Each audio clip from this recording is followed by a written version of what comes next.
मेरे बच्चों, आज बालिका इंटर कॉलेज महारमपुर अम्बेडकर में इस तेज प्रताप स्मारक की तरफ से आप सभी प्यारे बच्चों को बहुत बहुत धन्यवाद। प्यारे बच्चों, इस तेज प्रताप स्मारक बालिका इंटर कॉलेज की तरफ से जो भी शिक्षक बंधु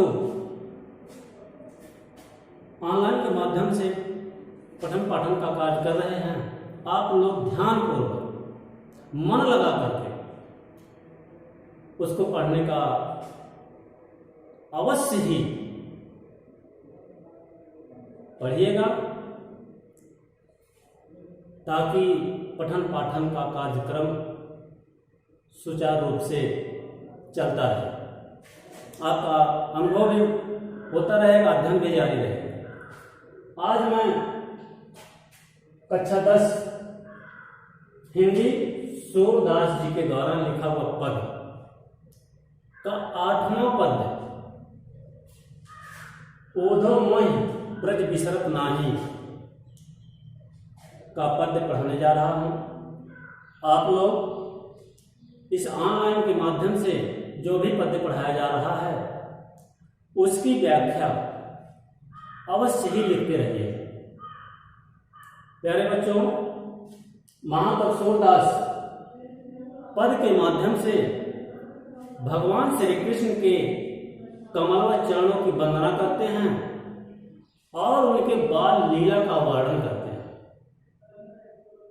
महाकवि सूरदास अब भगवान श्री कृष्ण की महिमा का वर्णन करते हैं कि भगवान श्री कृष्ण केवल भक्त ही नहीं बल्कि भगवान भी अपने भक्तों के विषय में चिंतन करते हैं। भगवान श्री कृष्ण गोकुल ग्राम से जाकर के मथुरा के राजा कंस का वध करके और वहीं पर रह जाते हैं, वहां का राजपाट देखने लगते हैं। राजपाट में लीन भगवान श्री कृष्ण को वहां पर अधिक समय लग गया और इधर ब्रज की गोपिकाओं में इस प्रकार का प्रेम उमड़ पड़ा कि वह भगवान श्री कृष्ण के दर्शन के लिए बावरी हो जाती है, पागल का रूप बना लेती है। वह हर क्षण भगवान श्री कृष्ण को देखना चाहती हैं, अर्थात सगुण भक्ति धारा की उपासिका ब्रज की बालाएं हर समय भगवान श्री कृष्ण को अपने नेत्रों के सम्मुख रखना चाहती हैं। ऐसे समय में उधर मथुरा में विराजमान भगवान श्री कृष्ण अपने परम सखा उद्धव जी से कहते हैं, अपने भाव को व्यक्त करते हैं कि उद्धव मोहि ब्रज बिसरत नाही। हे उद्धव जी, आज भी मुझसे वह ब्रज भूलता नहीं। भुलाना चाहता हूं लेकिन फिर भी नहीं भूलता है। हे उद्धव जी, केवल ब्रज ही नहीं, वृंदावन गोकुल वन, उस वृंदावन गोकुल का वृंदावन और गोकुल का वन और उपवन और सघन कुंज की छाई, जो सघन कुंजों की सुंदर छाया, वह भी मुझसे भुलाया नहीं जा रहा है। हे उद्धव जी, केवल वृंदावन ही नहीं, गोकुल का वन ही नहीं, उपवन ही नहीं, सघन कुंजों की सुंदर छाया ही नहीं, बल्कि उस गोकुल ग्राम की भी याद आया करती है जहां पर माता जसोदा जी का निवास है। प्रातः समय माता जसमत और नंद देख सुख पावत, जब मैं अपने महल में शयन करता था और प्रातः काल में जब उठता था, जागता था, तो माता जसवत अर्थात उस समय माता जसोदा मेरे लिए या मैं उनके लिए, लेकिन भगवान श्री कृष्ण अपने प्रति लिखते हैं कि मैं माता जसोदा और नंद बाबा को देख करके अत्यंत सुख की अनुभूति करता था। लेकिन फिर भगवान श्री कृष्ण उद्धव जी से कहते हैं कि माखन रोटी दहिनो सजायो अतिहित साथ खवावत। जब मैं प्रातः काल उठता था तो मेरे लिए माता जसोदा माखन और रोटी पर मक्खन सजा करके, दहियों सजाए, मक्खन और रोटी पर मक्खन रख करके सजा करके मुझे दहियों देती थी। और इतना ही नहीं, अतिहित साथ खवावत, और अपने साथ में रख करके बैठा करके प्रेम के साथ, अतिहित प्रेम के साथ मुझे खिलाया करती थी। हे उद्धव जी, गोपी ग्वाल बाल संग खेलत और सब दिन हंसत रिसात, सब दिन हंसत सिरात। और गोपी ग्वाल बाल मैं सारे दिन गोपिकाओं के साथ और ग्वाल बालों के साथ, ग्वाल के छोटे छोटे बच्चों के साथ मैं संग खेलत, साथ में खेला करता था, क्रीड़ा किया करता था, खेल खेला करता था। और इस प्रकार से खेलते खेलते गोपिकाओं के साथ, ग्वाल वालों के साथ खेलते खेलते और सब दिन हंसत सिरात, मेरा सारा दिन हंसते हुए, हंसत सिरात, हंसते हुए व्यतीत हो जाया करता था। मुझे दिन की अनुभूति भी नहीं हो पाती थी। सूरदास धन धन ब्रजवासी, लास्ट भाव में महाकवि सूरदास जी लिखते हैं कि धन धन ब्रजवासी, वह ब्रज के समस्त वासी धन्य है, ब्रज के समस्त वासी धन्य हैं, समस्त लोग धन्य हैं। ब्रज में निवास करने वाले एक प्राणी धन्य हैं कि जिनसा हित जलतात, अर्थात जिनके विषय में भगवान श्री कृष्ण चिंता कर रहे हैं, वह ब्रजवासी धन्य है। भगवान श्री कृष्ण अपने भाव को व्यक्त करते हैं, लेकिन महाकवि सूरदास जी लिखते हैं कि वह ब्रज के समस्त वासी धन्य हैं जिनके विषय में मथुरा में विराजमान द्वारिकाधीश भगवान श्री कृष्ण चिंता कर रहे हैं। प्यारे बच्चों, अनुप्रास अलंकार का समावेश है और सूरदास जी का गेय पद है। अगला पद है ओधव मन बिसरत नाही, ओधव मन भय 10-20। ओधव जी निर्गुण ब्रह्म और सगुण ब्रह्म, सगुण ब्रह्म की उपासिका ब्रज की समस्त गोपिकाएं ग्वाल बाल, लेकिन निर्गुण ब्रह्म के उपासक ओधव जी भक्त की परीक्षा लेने के लिए मथुरा से चल करके, द्वारिकाधीश के पास से चल करके गोपिकाओं के पास आकर के उनके भक्त की परीक्षा ले रहे हैं। लेकिन ब्रज की एक बालिका जो सगुण भक्त धारा की उपासना किया करती थी, सगुण भक्त धारा की उपासिका थी, वह अपने भक्ति में अव्वल आती है। अर्थात जैसे उद्धव जी कहते हैं कि सगुण भक्त धारा की उपासना छोड़ करके और निर्गुण ब्रह्म की उपासना को स्वीकार करो, योग साधना में लीन हो जाओ,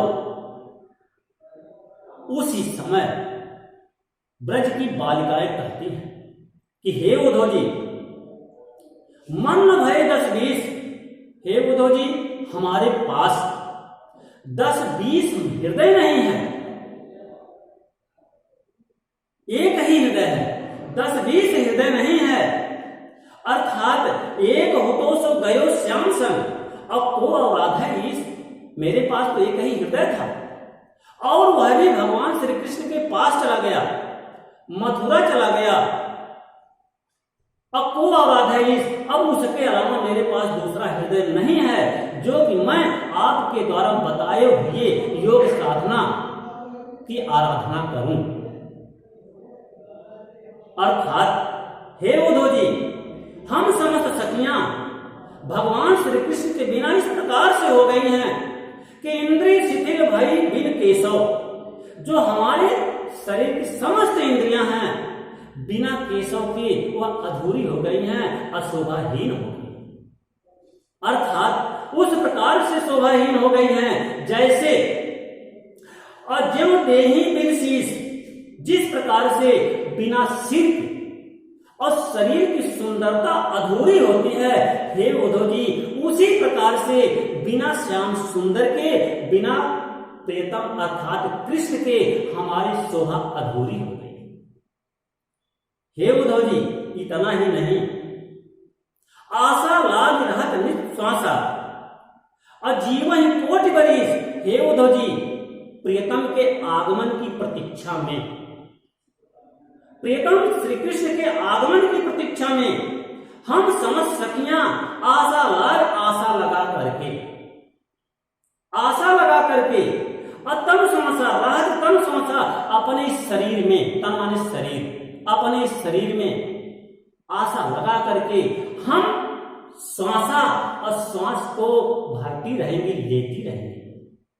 लेकिन आशा रूपी जो श्वास हमारी चलती रहेगी, यह किस प्रकार से चलती रहेगी? सूरदास जी लिखते हैं, गोपिका का भाव गोपिकाएं कहती हैं कि जीवन कोटि बरिस, कि हे उद्धव जी हम प्रियतम के आगमन की प्रतीक्षा में और कोटि बरिस माने करोड़ों करोड़ों वर्षों तक आशा रूपी श्वास को लेकर के जीवित रहने की कामना कर रही है, कामना करती रहेंगे, अपनी इच्छा को प्रकट कर रहे हैं कि हम करोड़ों वर्षों तक जीवित रह सकती हैं।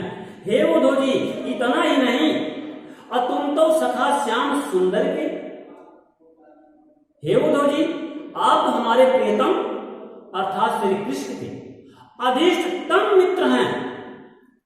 हे उद्धव जी और सकल योग के ईश, आप तो संसार के समस्त योग साधना में निपुण हैं, सारे योग साधना में निपुण हैं। असुर हमारे नंद नंदन भी, लेकिन सूरदास जी लिखते हैं, गोपिकाएं कहती हैं कि हे उद्धव जी हम नंद नंदन जो नंद बाबा के पुत्र हैं अर्थात श्री कृष्ण हैं हमारे, अब बिन हम उनके बिना या उनके अलावा इस संसार में, इस लोक में और नहीं जगदीश, और कोई मेरा ईश्वर नहीं है, अर्थात कोई और मेरा स्वामी नहीं। प्यारे बच्चों आप लोग होमवर्क करते रहिएगा। इसी के साथ मीराबाई भी अपने भाव को लिखती हैं। सूरदास जी ने उनकी लीला का वर्णन किया, लेकिन मीराबाई ऐसे बाल स्वभाव, बाल लीला को देखते हुए मीराबाई जो भगवान श्री कृष्ण की दासी थी और दासता का जीवन यापन करने वाली थी, उन्होंने भगवान श्री कृष्ण के बाल रूप झांकी को अपने नेत्रों में सदैव के लिए विराजमान करना चाहती थी।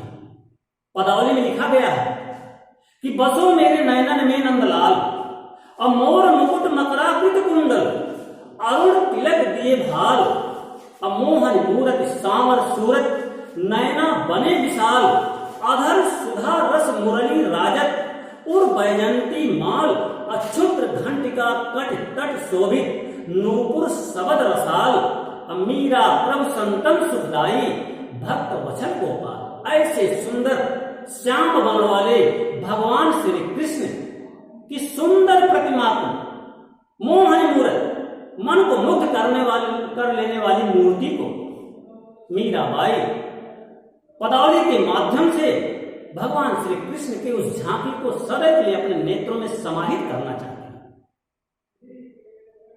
ऐसे भक्त और ऐसे भक्तों के विषय में जो भगवान श्री कृष्ण चिंतन करते हैं वह भक्त धन्य हैं, वह ब्रजवासी धन्य हैं, वह गोकुल ग्राम के लोग धन्य हैं, जिनके विषय में त्रिलोकीनाथ द्वारिकाधीश भगवान श्री कृष्ण चिंतन कर रहे हैं। धन्यवाद। अगला पद्य अगले दिन।